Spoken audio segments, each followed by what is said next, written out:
I'm awake and she's saying, "Oh, don't go there. He's hardly awake. He's snoring half the time," But clearly, this cough is interfering with the dreams.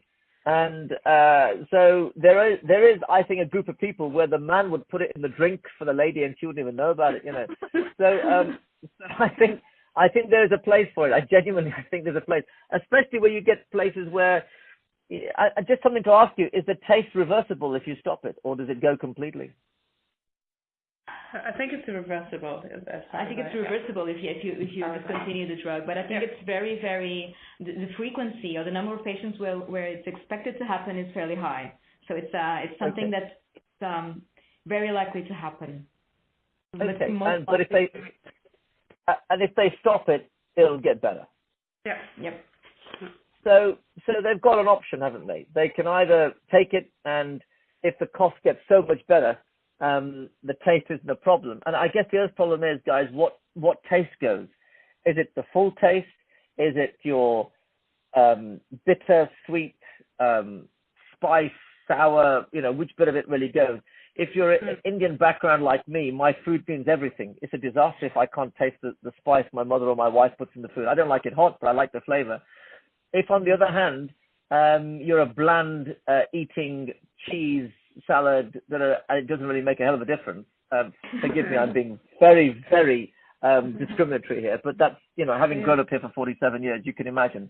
The Indians have changed the culinary, culture of England irreversibly. The national food is curry now. And if it is that group will not care. They will take the treatment as long as they get a good night's sleep and their quality of life is improved. It will be a successful option. I think the thing to think about it is like any other new stuff that comes on when we do studies and trials. The devil is always in the detail. And once you give this and you find a signal, what will then happen, of course, is that you follow the signal and you see which group is most likely to benefit from it. And I think that's what will, it reveals itself over a period of time. So, not every blood pressure tablet works on every single person with high blood pressure. Not every inhaler works with every person with asthmatic in the same way. In the same way, people with this sort of cough reflex sensitivity diagnosis, if you like, that you will have this treatment, and the people who will self-select themselves will be there. I guess the other thing I would love to know from the data is it something that you can take or leave? Is it something that you have to take for a number of weeks and days to gain a certain level in the blood? Does it work within a quick space of time?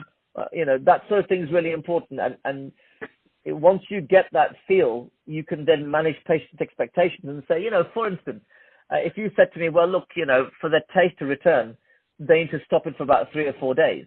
Well, you can imagine if someone's going to a wedding and they think the food's going to be great at this Michelin-star restaurant, then bloody hell, 4 days before or a week before, they'll stop the treatment, enjoy the food on the day, and the next day they'll restart it again. So there's, patients can play with these things depending on what knowledge we empower them with and what their own experience is. It's a bit like reflux disease.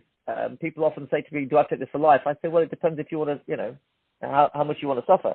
And then you can take it every 3 days if you really want to, because it lasts 24, 48 hours, or it has a PRN license, and they'll mix and match accordingly. So I don't know, does that help? It's a more practical issue rather than a scientific one. Yeah. And if you had tolerate the cough. It just wanted to say so. I think the other thing is, and you made a really good point there, is that it also depends on how frequent the cough is. And why, if you look at I don't know if you use the Leicester questionnaire or whichever one you use, but if you think about it, if you took the treatment and it halved your frequency of cough, say, and you're prepared to put up with the rest of it, then, maybe the loss of taste is only a little bit, if it's a dose response situation rather than all or none. And so people will play with that, and different people will deal with it in different ways. Is that okay? Yeah. Okay, so did you just have a bit cough during the wedding ceremony, you mean? so for, I hope it's only one wedding ceremony, but yeah, absolutely. It'll, they will.